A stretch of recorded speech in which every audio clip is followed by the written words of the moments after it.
Crypto उत्पादक NFTs अनियमित हैं और अत्यधिक जोखिम भरे हो सकते हैं। ये संभव है कि इस तरह के लेनदेन से हुए किसी भी नुकसान के लिए नियामक सहारा प्राप्त ना हो। 2022 was definitely a year to remember. कितना कुछ हो गया राइट इस साल में। Crypto tax to crypto crash, Polygon partnerships to FTX fiasco, Metaverse partnerships to low trading NFT volumes. It was definitely a year full of ups and downs. But one thing that 2022 was definitely full of were crypto lessons.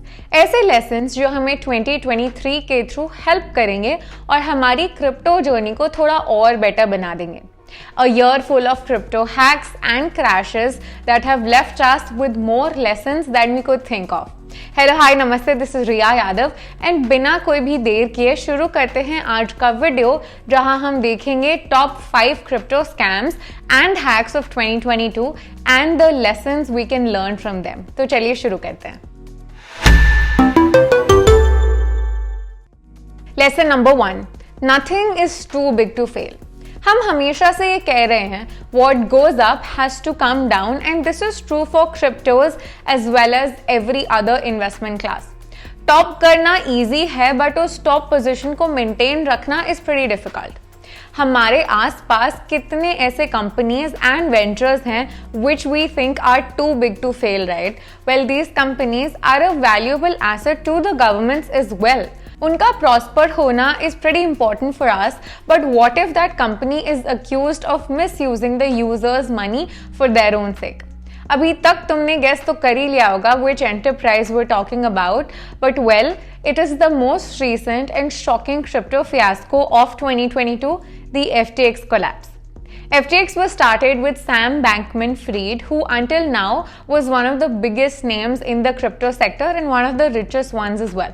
However, recently an article was published by CoinDesk which highlighted the potential leverage and the solvency concerns involving FTX affiliated trading firm Alameda Research. इस report के according Alameda की investment foundation FTT में ही थी. इसकी वजह से पूरे crypto industry में कंसर्न्स एंड केओस काफी ज्यादा राइज होने लगा. Well, long story short, investors ने FTT को डंप कर दिया which drove the price of the token down to 100% and FTX filed for bankruptcy and SBF had to step down as the CEO and a lot of drama followed, which is not the point of this video. The point of this video is हम investors इस incident से क्या सीख सकते हैं. Always remember that no company is too big to fail. It's us, the people, who have to be careful. Read the on-chain data for better analysis and this video will help you understand how to do so. Don't just go by how big a company is, उसमें हो रहे सारे transactions और उसके around सारे details को अच्छे से समझना, उसको study करने के बाद ही you should make the decision for yourself. This makes us move to the lesson number 2, which is do not catch the falling knife. अब सच बताना कि कितने लोगों ने टेरा क्लासिक, जो पहले टेरा लूना था, उसमें इन्वेस्ट किया था जब इट्स प्राइस वाज क्रैशिंग, इस उम्मीद में कि it would give them a larger chunk of the token at low prices when it goes up again. काफी लोगों ने ऐसा किया होगा, I am assuming. But that's what Luna crash taught us all, right? Never, and I repeat, never catch the falling knife. Luna crash एक ऐसा incident था crypto ecosystem में that took everyone by surprise. None of us saw that coming. कुछ लोगों को तो आज भी ये लगता है कि it was a conspiracy.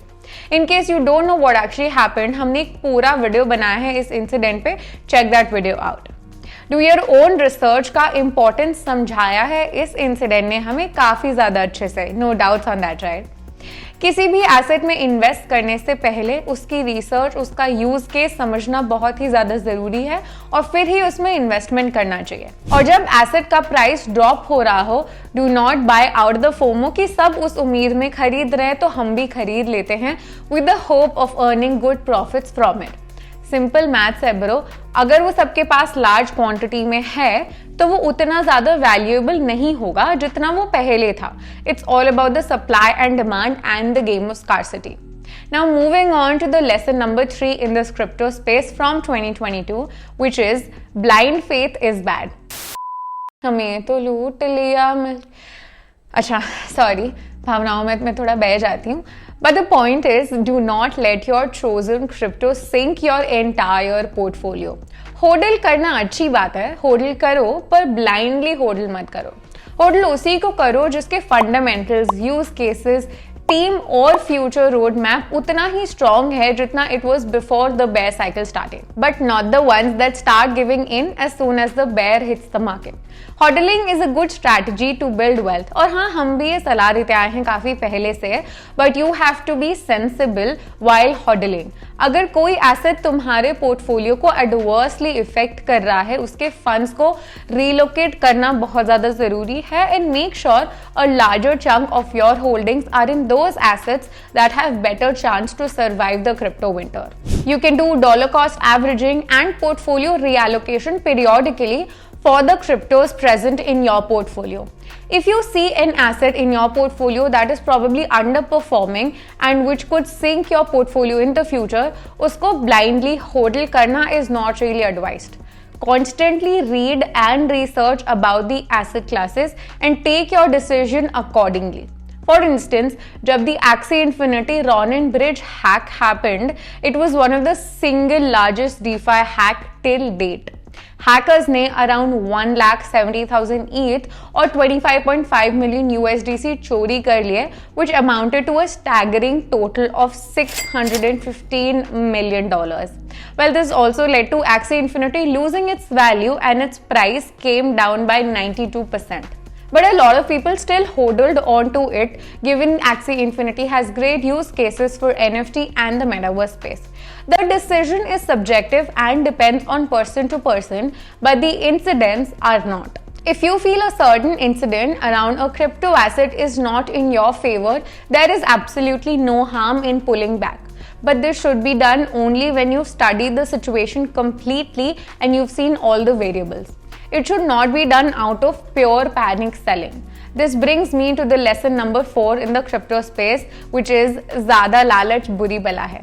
ये कहावत तो हमने बचपन से सुनी है, राइट? और 2022 के क्रिप्टो मार्केट ने उसको फिर से एक बार प्रूव कर दिया। अब तुम पूछोगे ये कैसे? Well, I have only one word for you, which is leverage. Leverage के बेनिफिट्स तो काफी ज्यादा हैं और वो हम सबको पता है, बट लेवरेज एक ऐसा टूल है जिससे इन्वेस्टर्स को ज्यादा पावर मिलती है इन द मार्केट, ज्यादा बाइंग पावर। कंपनीज और फर्म्स भी इसका इस्तेमाल करते हैं to strategically invest in business operations to increase the stakeholder value. But वो कहते हैं ना कि excess of anything is absolutely bad. 2008 के हाउसिंग बबल भी ओवर लेवरेजिंग के वजह से ही क्रिएट हुआ था। 2022 में क्रिप्टो सेक्टर ने काफी बड़े फर्म्स को बैंकरप्सी फाइल करते हुए देखा है, starting from Celsius to the funding giant 3 Arrow capital. सब ने ओवर लेवरेजिंग का नुकसान देखा और नुकसान उठाया है। Leverage taken too far because of the greed and whims of people can absolutely destroy the wealth in seconds that actually took years to build. तो क्या समझे? Repeat after me. लालच बहुत ही ज्यादा बुरी बला है। Now moving on to the final crypto lesson from this year of 2022, time and tide wait for none. अगर तुम सोच रहे हो कि तुम मार्केट को टाइम कर लोगे और क्रिप्टो वेव को राइड करोगे अच्छे से, तो तुम थोड़ा गलत हो सकते हो। Don't try to time the market perfectly, rather use time and market together to build wealth. No one can confidently predict the market tops and market bottoms. Are there any ways to identify them? Well, yes. हमने इस video में इसको share किया है तो उसको checkout करना। पर क्या these methods give us full confirmation? Definitely no. Usual market psychology ये कहता है कि लोग typically opposite तरीके से react करते हैं in a real market sense. Bear cycles में लोग पैनिक सेलिंग कर जाते हैं और बुल साइकिल में फोमो बाइंग करते हैं, जबकि your strategy should be to constantly perform rupee cost averaging irrespective of the bulls and bears. एक proper strategy with reasonable entry and exits can help your investment grow significantly. For people who are afraid of market volatilities, you can also do crypto SIPs and build wealth over time. Rather than wasting your time on thinking how to identify the tops and bottoms of the market, let time be your friend in compounding your money over years and months. Being aware of the broader macroeconomic factors which are happening around you can really help. Also, staying vigilant with what is happening in other asset classes, क्योंकि crypto does not and cannot exist on its own, will also help you. Crypto को समझने के लिए तुम्हें broader economic levels पे क्या हो रहा है वो भी समझना पड़ेगा.